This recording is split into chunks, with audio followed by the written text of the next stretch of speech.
Assalamualaikum warahmatullahi wabarakatuh. Bertemu lagi dalam pembelajaran kimia. Kali ini kita akan membahas bab 1 kelas 10 semester 1, yaitu tentang hakikat ilmu kimia, metode ilmiah, dan keselamatan kerja di laboratorium. Jika kalian mendengar kimia, apa yang terlintas di pikiran kalian? Seringkali kalian menganggap bahwa bahan kimia merupakan bahan yang berbahaya, padahal bahan kimia sangat dekat dengan kita. Coba kalian perhatikan gambar. Misalnya air. Air kita butuhkan untuk minum, mandi, memasak, dan lain sebagainya. Nasi, peralatan memasak, peralatan kebersihan, sabun, sampo, semuanya tidak lepas dari ilmu kimia. Jadi, tidak semua bahan kimia merupakan bahan yang mematikan dan perlu ditakuti. Justru bahan kimia termasuk bahan yang kita perlukan dalam kehidupan sehari-hari, sehingga kita harus tahu apa itu ilmu kimia. Kimia berasal dari bahasa Arab yaitu alkimia, yang artinya perubahan materi. Ilmu kimia adalah ilmu yang mempelajari tentang materi, meliputi susunan, struktur, sifat, perubahan materi, serta energi yang menyertai perubahan tersebut. Sedangkan hakikat ilmu kimia adalah bahwa benda bisa mengalami perubahan bentuk maupun susunan partikelnya menjadi bentuk lain, sehingga terjadi deformasi, perubahan letak susunan, dan mempengaruhi sifat-sifat yang berbeda dengan wujud yang semula. Kemudian kalian harus mempelajari materi dan perubahannya. Materi adalah segala sesuatu yang mempunyai massa dan menempati ruang. Nah, dibagi menjadi 4 ya. Yang pertama yaitu zat adalah materi yang memiliki susunan dan sifat tertentu atau tetap, misalnya air dan garam dapur. Kemudian unsur adalah zat paling sederhana, tidak bisa dibagi lagi, misalnya NaCO, dia satu unsur berdiri sendiri. Kemudian senyawa yaitu gabungan dari beberapa unsur dengan perbandingan tertentu, misalnya karbon dioksida, air. Karbon dioksida terdiri dari unsur C dan O, dan perbandingannya tertentu ya. Kemudian air terdiri dari unsur H dan O. Kemudian campuran adalah gabungan dua zat atau lebih yang memiliki karakteristik masing-masing zat. Misalnya air gula, walaupun dia bening tapi dia rasanya manis, masih memiliki karakteristik gula. Kemudian air kopi, itu juga merupakan campuran. Kemudian wujud materi yaitu padat, cair, gas. Padat bentuk tetap, volume tetap selama tidak dipengaruhi. Cair bentuk berubah, volume tetap sesuai wadah. Gas bentuk berubah, volume berubah. Kemudian perubahan materi ada dua, yaitu fisika dan kimia. Jika fisika, perubahannya tidak menghasilkan zat baru, misalnya air menjadi es, kayu menjadi meja, lilin meleleh, dia semuanya sama, hanya berbeda wujudnya saja. Jika perubahan kimia, dia menghasilkan zat baru, misalnya nasi basi sudah tidak bisa dimakan lagi. Kemudian kayu terbakar, kayu berubah jadi abu. Kemudian besi berkarat. Nah, besi berkarat sudah zat baru ya dari karat itu sendiri. Nah, selanjutnya yaitu metode ilmiah. Metode ilmiah adalah metode sains yang menggunakan langkah-langkah ilmiah dan rasional untuk mengungkap suatu permasalahan yang ada. Langkah-langkah metode ilmiah antara lain yang pertama yaitu merumuskan masalah. Masalah biasanya dirumuskan dalam bentuk pertanyaan, apa, mengapa, bagaimana.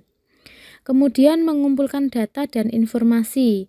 Untuk pengumpulan data bisa melalui jurnal ilmiah atau penelitian-penelitian yang sudah ada sebelumnya. Kemudian menyusun hipotesis. Hipotesis itu apa? Hipotesis adalah jawaban sementara dari pertanyaan dan ini masih bersifat praduga, maka harus dibuktikan dengan penelitian atau eksperimen. Nah, eksperimen ini berfungsi untuk menguji hipotesis, maka dilakukan percobaan. Nah, data yang diperoleh dari eksperimen itu dianalisis dan diolah. Setelah melakukan eksperimen, maka bisa menarik kesimpulan. Kesimpulan merupakan jawaban sebenarnya dari hipotesis yang sudah dibuat. Kemudian, langkah selanjutnya, kalian bisa membuat laporan dan mempublikasikan hasil penelitian dalam bentuk laporan agar berguna untuk penelitian orang lain atau penelitian selanjutnya. Kemudian sikap ilmiah yang harus dimiliki seorang ilmuwan. Yang pertama yaitu rasa ingin tahu yang tinggi. Kemudian jujur, kalian tidak boleh memanipulasi data. Tekun, kalian harus tekun ingin meneliti sesuatu. Teliti, tidak boleh ceroboh. Kalian juga harus optimis, kemudian pemberani dan objektif ya, tidak mencampur urusan pribadi dengan penelitian. Kemudian berani mengambil resiko. Kemudian penelitian kalian harus peduli dengan lingkungan. Jangan sampai penelitian kita kok mencemari lingkungan. Kemudian terbuka. Terbuka itu artinya mau menerima kritik dan saran dari orang lain. Dan toleransi ya, toleransi misalnya jika berkelompok itu juga harus mempunyai sikap toleransi. Itulah sikap yang harus dimiliki seorang ilmuwan. Selanjutnya, keselamatan kerja di laboratorium. Laboratorium adalah tempat untuk melakukan uji eksperimen. Di dalam laboratorium terdapat alat-alat dan bahan laboratorium.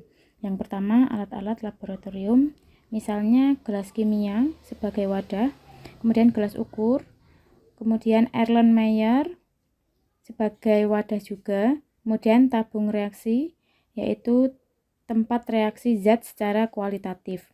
Kemudian ada corong kaca, labu takar, pipet volume, pipet tetes, bal pipet, mortar, pembakar spiritus ya. Kemudian ada kasa kawat.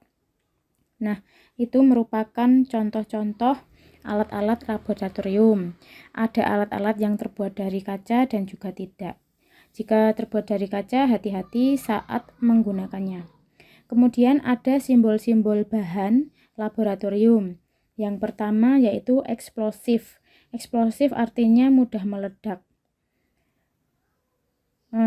Contohnya kalium klorat, amonium nitrat, dan TNT. Kemudian yang kedua yaitu oxidizing. Bahan kimia bersifat pengoksidasi atau oksidator. Contoh hidrogen peroksida, kalium perklorat. Kemudian yang ketiga yaitu flammable, mempunyai titik nyala rendah atau mudah terbakar. Contoh aseton dan benzena. Nah, kalian harus hati-hati jika ada simbol bahan kimia yang seperti itu, kalian jauhkan dari panas atau listrik ya, karena sifatnya mudah terbakar dan mudah meledak. Korosif yaitu dapat merusak jaringan hidup. Contoh asam klorida, asam sulfat. Hati-hati jika praktikum menggunakan asam sulfat pekat. Kemudian gambar tengkorak adalah toksik atau beracun, contoh metanol dan benzena. Kemudian gambar silang yaitu iritan. Selanjutnya, dangerous for environmental artinya berbahaya bagi lingkungan sehingga dapat mematikan organisme yang ada di air. Kemudian gambar segitiga itu adalah radioaktif ya. Contoh uranium, tritium, dan lain sebagainya. Kemudian tata tertib di laboratorium. Nah, yang pertama kali kalian kenakan sebelum masuk laboratorium adalah alat perlindungan diri ya, misalnya jas praktikum, kacamata pelindung, masker, sarung tangan karet, kemudian memakai sepatu tertutup. Nah, kalian tidak diperkenankan makan dan minum. Kemudian jika kalian mencium bahan kimia, tidak boleh langsung dihirup dengan hidung ya. Kalian harus mengibas-kibaskannya, kalian cium baunya saja. Kemudian cara memanaskan tabung reaksi itu juga dijepit menggunakan penjepit dan diarahkan ke arah yang lain, jangan ke arah teman. Menjauhi praktikan ya. Jangan diarahkan ke teman karena nanti bisa bahaya. Selanjutnya, peranan ilmu kimia dalam berbagai bidang kehidupan. Yang pertama yaitu bidang kesehatan dan kedokteran. Ini manfaatnya banyak sekali, antara lain untuk pembuatan obat-obatan, alat ronsen, pembuatan vaksin, pembuatan cairan infus, etanol sebagai sterilisasi alat-alat kedokteran. Nah, manfaatnya banyak sekali. Kemudian yang kedua, bidang teknologi pangan dan pertanian. Misalnya untuk pembuatan pupuk, pembuatan bibit unggul, pembuatan pestisida, penentuan tingkat keasaman tanah, penggunaan mikroorganisme atau bakteri pada pengolahan makanan ya, misal kecap, tempe, roti, yogurt.